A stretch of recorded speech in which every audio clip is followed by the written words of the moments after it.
அன்போடு கேட்டுக்கொண்டு சுவாமிகளுடைய பெருங்குளாரியம் அவருடைய அவராசியானது இப்பொழுது துவங்க இருக்கிறது.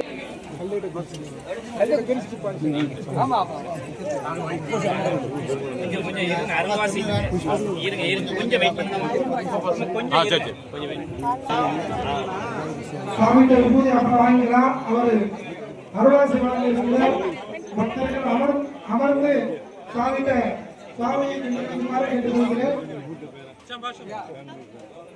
சுவாமிகள்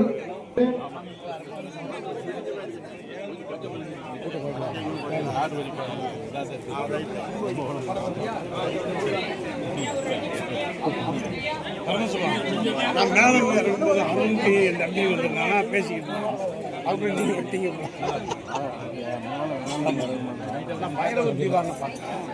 அது மட்டும் தான் நானும்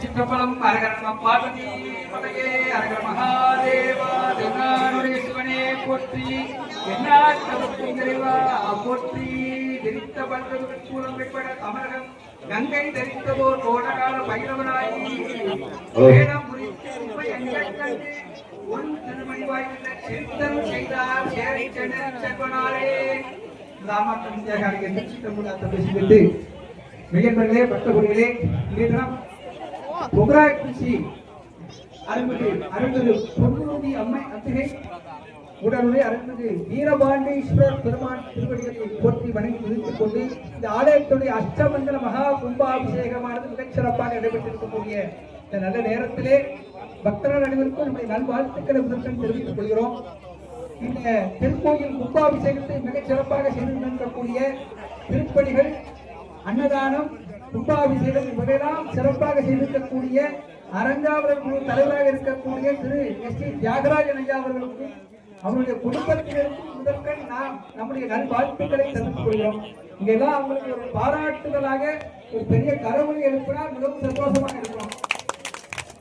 ஏனென்றால் இந்த ஆலயமானது ஒரு 50 ஆண்டுகளுக்கு முன்பாக எப்படி இருந்தது என்று உங்க எல்லாருக்கும் தெரியும். நம்ம முத்தாலங்குறிச்சி காமராஜ் அவர்கள் வந்திருக்காங்க. இந்த ஆலயம் மண்மூடி கிடந்த ஆலயமானது. ஏதோ ஒரு காலத்திலே வெள்ளம் வந்த காலத்திலே இந்த ஆலயத்திலே அத்துணை சன்னதிகளும் மணலால் கூடப்பட்டு கிடந்தது. ஒரு 50 ஆண்டுகளுக்கு பிற்பாடு இந்த ஆலயத்துடைய பூஜைகள் ஏற்பாடு செய்யப்பட்டது. அதனைத் தொடர்ந்து பல்வேறு திருப்பணிகள் ஒவ்வொருத்தராக செய்து கொண்டே இருந்தார்கள். இதற்கெல்லாம் மூல காரணமாக இந்த திருக்கோயிலே எழுந்தருளி அர்ப்பணித்துக் கொண்டிருக்கக்கூடிய சட்டைநாதர் சன்னதி. வாழ்க்கையில நிறைய பேருக்கு எல்லாருக்கும் எதிரிகள், பயம், இப்படி நிறைய மிகவும் பிரசித்தியாக இருக்கக்கூடிய ஒரு சன்னதி. அந்த பெருமானுடைய அனுக்கிரகம் இந்த திருக்கோயில் திருப்பணிகள் நடைபெற்று இருக்கிறது. இந்த துவக்க விழாவுக்கு வந்தவர்களுக்கு தெரியும் இந்த ஆலயம் எப்படி இருந்தது, இன்றைக்கு எப்படி இருக்குன்னு. ஏனென்று கேட்டால் அவ்வளவு மிக மோசமான நிலையிலே இருந்தது. ஆனால் இன்றைக்கு ஒவ்வொரு சன்னதியும் கருங்கல் திருப்பணி செய்யப்பட்டு கும்பாபிஷேகம் செய்யப்பட்டிருக்கிறது என்றால் அதற்கு முழுமுதல் காரணமாக இருக்கக்கூடிய தியாகராஜன் அவர்களுக்கும் அவர்கள் சொன்னார் நீங்க தான் திருப்பணி செய்யணும்னு பக்தர்களுக்கு சொன்னால் செய்வதற்கு அவருக்கு பெரிய படையே இருக்கிறது. பெரிய பெங்களூர்ல இருக்கிற தமிழ்நாடு மட்டுமல்ல பல்வேறு நகரங்களிலிருந்து அவருக்கு உதவி செய்வதற்கு இந்த திருப்பணிகளை செய்திருக்கிறார்கள் என்றால் அவர்களுக்கு நம்முடைய நல்வாழ்த்துக்களை தெரிவித்துக் கொண்டு அதே போன்று இந்த ஆலயத்துடைய இந்து சமய நலத்துறையுடைய நம்பி ஆய்வாளர் நம்பி அவர்கள் இங்கே வருகை வந்திருக்கிறார்கள். நல்ல ஒத்துழைப்பு. ஏன்னா திருப்பணி செய்வதற்கு உடனடியாக என்ன உதவி வேண்டுமானாலும் அரசாங்கத்திடம் பெற்று தந்து அவருக்கு நம்முடைய நல்வாழ்த்துக்களை தெரிவித்துக் கொண்டு இந்த கும்பாபிஷேகத்தை மிகச்சிறப்பாக சர்வசாதாரணமாக செய்திருக்கக்கூடிய நம்முடைய கருங்குளம் திருக்கோயில் சிவாச்சாரியர் அவர்களுக்கு நல்வாழ்த்துக்களை தெரிவித்துக் கொண்டு வருகை கொண்டிருக்கக்கூடிய அத்துணை பக்தர்களுக்கும் எல்லா நலன்களும் கிடைக்க வேண்டும் என்று பிரார்த்தனை செய்து கொண்டு இந்த அளவிற்கு உரையை நிறைவு செய்கிறோம். நம்மை தொடர்ந்து வடக்கு மடம் இருக்கிறார்கள் இளவரசு சுவாமிகள் அவர்கள் ஆசிரியரை வழங்குவார்கள். மகாதேவா நாடுடைய சிவனே போற்றி, நாட்டவருக்கும் நிறைவா போற்றி, உலகலாம் அழகில் ஜோகிய நம்பளத்தாடுவான் மலர் சிலம்படி வாழ்த்தி வணங்குவான் தாங்கதேகோமயம் அத்தே சூழகபாகம் நிர்வாணம் சம்பார்த்தம் நயனம் ஆனந்த நோடாகலம் வந்தே பூத பிதாசனாசனம் கஷேத்திரஸ்யபானம் சிவம். எல்லாம் அல்ல உமையுருபாகனின் திருவருளம் நமது குருமகாசினி காலத்தின் திருவருளம் ஒன்று சேர இங்கு அமர்ந்து அருள்பாலித்து வரக்கூடிய பொன்னுறுதி அம்பிகா சமேத வீரபாண்டேஸ்வரர் திருக்கோயில் அஷ்டவந்தன மகா கும்பாபிஷேகமானது சீரும் சிறப்புமாக நடைபெறியது. நமது செங்கோல் குருமகா சன்னிதானம் தெரிவித்தது போல உலகமெங்கும் வியாபித்திருக்கக்கூடிய இறைவன் நாம் எந்த இடத்திலேயே எந்த நேரத்தில் நாம் பிரார்த்தனை செய்து ஜபிக்கின்றோமோ அந்த இடத்திலே பிரத்யட்சமாக தோன்றி காட்சி தருவார் என்பது ஐதீகம். அந்த வகையிலே சுவாமியானவர் பஞ்சபூதத்திலே ஒரு பூதமாக விளங்கக்கூடிய பிருத்திவி என்று சொல்லக்கூடிய மண்ணின் உள்ளே சென்று இந்த காலத்திலே இந்த நேரத்திலே இவரால் திருப்பணி செய்து அந்த இடத்திலே காட்சி தர வேண்டும் என்று அவர் நிர்ணயம் செய்துள்ளார் என்பதுதான் இங்கு உண்மை. அந்த வகையிலே நாம் ஏற்கனவே குருமகா சன்னிதானம் நாமும் பேசிக் கொண்டோம். புதிய கோயில்களை கட்டுவது மிகவும் எளிது. சாதாரணமாக நம்ம வீடே புதுசா ஒரு வீடு கட்டுறதா இருந்தா ரொம்ப சீக்கிரமா கட்டிடுவோம். நம்ம அதுக்கான பிளான்லாம் நம்ம ஏற்கனவே ஒரு காலி இடத்துல பிளானை போட முடியும் ஈஸியா. ஆனா நிறைய பேருக்கு தெரியும், பழைய வீடை நம்ம புதுப்பிக்கணும்னாலே அதோட அமைப்பும் மாறக்கூடாது, அதே சமயத்தில் நமக்கு சில சௌகரியங்களும் வேணும். அப்படிங்கிறதுக்காக செலவழிக்கும் போது கிட்டத்தட்ட 1.5 மடங்கு 2 மடங்கு செலவீனங்களையும் காலத்தையும் கருத்தில் கொண்டுதான் அந்த திருப்பணி எல்லாம் முடியும். அதுபோல இந்த திருக்கோயில் பிருத்திவி என்ற மண்ணினாலே மூடப்பட்டவுடன் அந்த சிவபெருமான் அருள்பாலிக்க வேண்டும். இந்த திருப்பணியை பழமை மாறாமல் அதே நேரத்திலே அதில் பின்னமான கற்களை எல்லாம் திருப்பணி செய்து மிகவும் சிறப்பாக இந்த திருக்கோயில் அறங்காவலரான திரு ஸ்ரீ தியாகராஜன் அவர்கள் செய்துள்ளார்.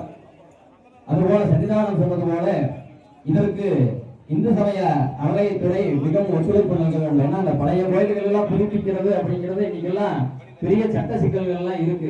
யாராவது ஒருத்தர் 2 பேர் என்ன செஞ்சிருவாங்க, உடனே ஸ்டே வாங்கிடுவாங்க. அது அப்படி மாறுது இப்படி மாறுது, அப்படி இருக்கு இப்படி இருக்குன்னு எதையாவது ஒண்ணு சொல்லி அந்த திருப்பணியை தடுத்துருவாங்க. அந்த வகையில இல்லாமல் பெரும் முயற்சியாக அடியார்களின் முயற்சியும் ஊர் மக்களின் ஒத்துழைப்பும் இந்த திருப்பணி குழுவின் ஒத்துழைப்பும் இந்து சமய அறநிலையத்துறை ஆட்சித்துறையின் ஒத்துழைப்பின் மூலமாக இன்று இந்த கோயிலானது இவ்வளவு சிறப்பாக திருப்பணிகள் செய்துவிட்டு அதோடு இந்த மகா கும்பாபிஷேகத்தையும் வெகு சிறப்பாக சிவாச்சாரியர்களுக்கும் நெறிமாறாமல் சிவாகம முறைப்படி மிகவும் சிறப்பாக செய்துள்ளார்கள். அந்த வகையிலே நாங்கெல்லாம் சொன்னோம், எங்களுக்கெல்லாம் தரிசனத்துக்கே பெரிய பாக்கியம் என்றால் இந்த கோயிலுடைய திருப்பணியை செய்வதுங்கிறது மிகப்பெரிய பாக்கியம். அந்த காலத்துல ராஜா கோயில் கட்டிடுறாங்க, ஆனா அந்த கோயிலை பராமரிக்கிறதும் பூஜைகள்லாம் நித்தியபடி நடக்கணும்னு நினைக்கிறதும் பெரிய விஷயமாக இருக்கு. அந்த வகையிலே இந்த திருப்பணிகளானது மிக சிறப்பாக செய்து நாம் பல இடங்களில சொல்லியிருக்கோம். ஆஞ்சநேயராகவும் அணிலாகவும் என்று சொல்லுவோம் எல்லா இடத்துலையும். என்ன கேட்டா பெரிய அளவில் இந்த திருக்கோயிலுக்கு திருப்பணி செய்தவர்கள் இருப்பார்கள், மனதினாலே மெய்யினாலே செய்தவர்கள்லாம் இருப்பாங்க.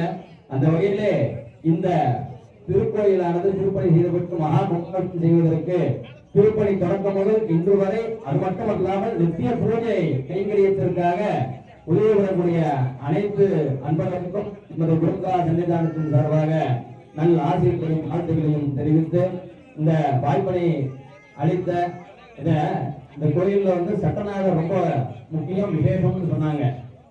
ஏன்னா ஒரு கோயில் ஒரு கிராமத்தை நிர்மாணம் செய்யணுமா இருந்தா அந்த காலத்துல என்ன செய்வாங்கன்னா அஷ்டாங்கமிக்கர் என்று சொல்லக்கூடிய 64 பைரவர்களை அந்த ஊரை சுற்றி முதலை பூஜை செய்து கிராம சாந்தி செய்து இந்த இடத்துல இந்த கிராமமானது உருவாக்கலாம் என்ற வகையில பிரார்த்தனை செய்து அந்த கிராமத்தையே நிர்ணயம் செய்வாங்களாமா.